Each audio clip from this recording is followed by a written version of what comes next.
Lời đầu tiên xin chào các độc giả đã đến với website rèn luyện kỹ năng.com. Khi tìm đến với website rèn luyện kỹ năng, chắc hẳn bạn đang mong muốn tìm cho mình một công cụ tốt nhất trong quá trình rèn luyện kỹ năng. Kỹ năng ở đây có thể là kỹ năng lãnh đạo, kỹ năng bán hàng, kỹ năng mềm, kỹ năng sống và rất nhiều các kỹ năng khác. Thông thường khi nghĩ đến việc rèn luyện các kỹ năng như chúng tôi đã đề cập ở trên, chúng ta thường hay nghĩ đến việc tìm mua cái đầu sách hoặc tham gia các chương trình hội thảo. Nhưng trong cuộc sống bận rộn của thế kỷ 21, thời gian và tiền bạc là hai thứ luôn bị giới hạn nhiều nhất. Với sự ra đời của website rèn luyện kỹ năng.com, chúng tôi mang đến cho bạn một công cụ tốt hơn trong việc rèn luyện kỹ năng của mình, đó chính là các DVD rèn luyện kỹ năng. Bạn sẽ không còn phải tốn quá nhiều thời gian để đọc sách hay tốn quá nhiều tài chính để tham gia các chương trình hội thảo. Chỉ cần bỏ DVD vào đầu máy, ngay lập tức bạn đã có thể tận hưởng những thước phim quý giá được chia sẻ từ các diễn giả nổi tiếng tại Việt Nam và trên thế giới. Website rèn luyện kỹ năng.com cung cấp đầy đủ cho bạn các DVD rèn luyện kỹ năng trên nhiều lĩnh vực. Tất cả các DVD rèn luyện kỹ năng của các diễn giả nước ngoài có tại website rèn luyện kỹ năng.com đều có phụ đề 100% hỗ trợ tối đa cho quý độc giả khi theo dõi. Rèn luyện kỹ năng.com cam kết chất lượng tất cả các DVD khi cung cấp cho quý khách hàng. Với hân hạnh được phục vụ cho rất nhiều các khách hàng trên cả nước. Chỉ cần click đặt hàng, trong vòng 1 đến 3 ngày, bạn đã có thể cầm sản phẩm trong tay. Rèn luyện kỹ năng hân hạnh được phục vụ quý khách.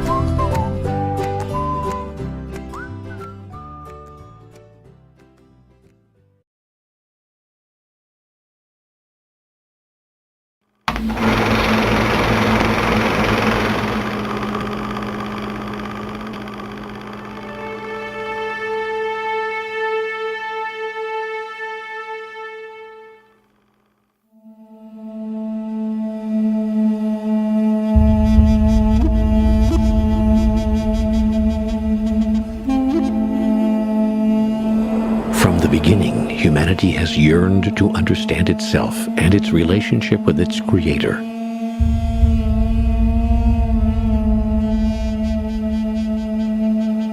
In the days of Moses, the Creator was known as the God of our forefathers, or the God of Abraham, but there was no real name for the divine creative presence.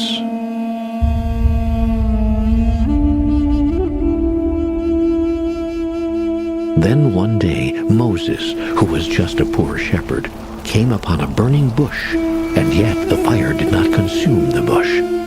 A voice spoke to him, saying that he must go unto the Pharaoh Ramses and demand the release of the Israelite slaves. When Moses asked who he should say sent him, God said, I am that I am. For the first time in history, God had a name.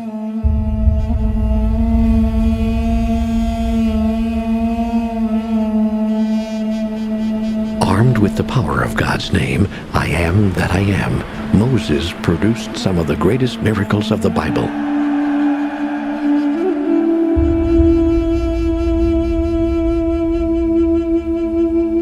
Religious authorities, recognizing the name's awesome power, declared that uttering it was the highest blasphemy. And so its strength was unrealized, misinterpreted, and misunderstood.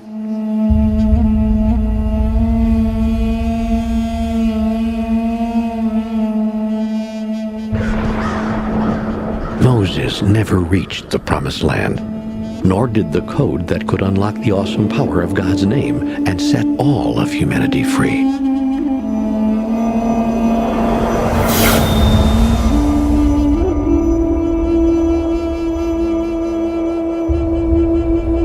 A code that could set humanity free. It may seem impossible, but Moses learned something from God that day that changed the world. In fact, we still talk about the miracles he produced. When God gave Moses the name, I am that I am, there was a simple code that went with it that unlocked the true power and meaning of the words. But then the name of God was banned, and uttering it was sometimes even punishable with death. And so the code was lost. A code is a system of letters, numbers, or symbols that communicates information when converted into normal language. If the Moses Code could unlock the power of God's name today, is it possible that we would have the power to create miracles just like Moses did 3,500 years ago? For the first time, world-renowned scholars, psychologists, and philosophers will reveal the Moses Code and how you can harness its energy to change your life. Today we have the power to destroy the world many times over, but the Moses Code unleashes a new kind of power, one that creates worlds and helps us fulfill our individual and collective destiny. Incredibly, the Moses Code is far simpler than you may have imagined. Most of us were taught that the name given to Moses was, I am that I am. That doesn't make sense without the code. In reality, the name was much simpler. The Moses Code is a common symbol, something that we see and experience every day. The Moses Code is a comma. The Moses Code is a comma? A comma. I don't think so. I am that I am with a comma. We're not saying that the Moses Code is a comma. We're saying the Moses Code needs a comma. I am that Comma. I am. The very name of God, I am that I am, has intrigued me for many, many years. When I was a child, I was told this by the adults around me. I am that I am, saith the Lord. And I thought, what in the world does that mean? I am that I am. Then one day a spiritual teacher said to me, I want you to change your life in 24 hours. I want you to walk down the street for 60 minutes today, and I want you to look at everything you see, and I want you to identify personally with that. Whatever it is, the grass, the flowers, other people, the wino, the rich person driving by, the chauffeur-driven Cadillac, whatever it is, just look at it and say, I am that. So I did that. I walked down the street. I was with a friend. I was saying in my mind, I am that, I am that, I am that. Whatever I looked at. If I saw violence on a TV screen, I am that. If I saw something beautiful happening in the park between a mother and a daughter, I am that. I was just saying that to myself and allowing myself to identify with all that is. And the friend that I was with looked at me and said, what are you doing? And I said, oh, I'm just saying I am that. She said to me, no, you're not that. You're not that, you're you. I said, no, I am that. You don't understand, I really am that. She says, no, you're you. You're really mixed up in your head. I said, listen to me, I am that, I am. And then I said, oh my God, did you hear what I just said? I just said, I am that. I am. The great name of God, I am that I am, has been misunderstood from the beginning of time.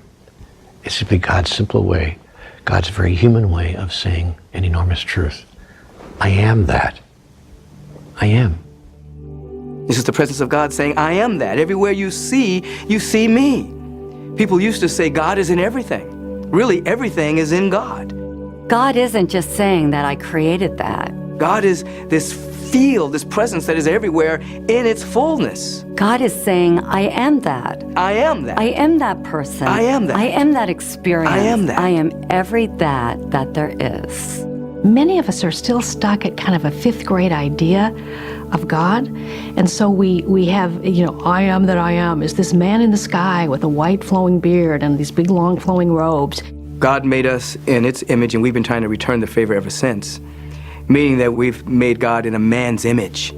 And this I am that I am is out there, ready to decide capriciously whether to bless us or punish us for certain things. Now, of course, God can't be jealous because God's the only game in town. God is infinite, omnipresent, omnipotent, omniscient, so there's nothing for God to be jealous of. So that was a primitive mindset, projecting human emotions onto forces they didn't understand.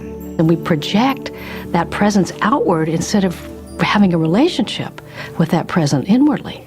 If God actually is each one of us, then that would mean that each one of us is an embodiment of God. If that's true, then what would the possibilities be? What could we create? So we're walking to the wall now, where we're going to join thousands of other people encircling the entire old city of Jerusalem.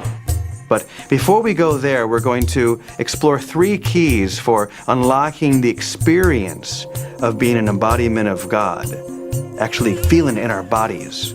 And we're going to use 3 letters to do that, G-O-D, to help make it easier for us to remember. When these keys are applied to our lives, then we'll be able to turn that simple comma into one of the most transformative tools in history. The first key for experiencing ourselves as an embodiment of God is giving. We've all heard that it's better to give than to receive, but is that really true? And how can we give if we don't have enough ourselves? Mystics and saints like St. Francis said that it is in giving that we receive. Is that just a nice spiritual slogan? Well, you know, it really only comes down to one idea that's pretty far out. That which we give to others, that which we give to the world, we give to ourselves. So whatever one wants to experience in one's own life, one chooses to give away. Now, of course, the thought is, how can I give it away if I don't have it? Because the reason I'm trying to draw it to me is because I don't have it. But the very giving it to another is what causes you to realize you've had it all along. There's a part of your brain called the limbic brain that is not time-oriented and it's not object-oriented, meaning it can't tell the difference between itself and others, and it has no sense of past, present, future. That timeless and objectless place in my brain receives what I'm giving because it doesn't know whether it's going out or whether it's coming in. Whatever it is that we are creating for someone else, our bodies experience it first. So when we offer the prayers or the thoughts, feelings, and emotions of peace for our loved ones, halfway around the world or between nations, we are experiencing that peace and that healing as well. And in this way, once again, we see the example that giving truly is receiving. So, if you criticize other people, your brain doesn't know you're criticizing them. It receives it as if it was self-directed. If you care for and give to another person,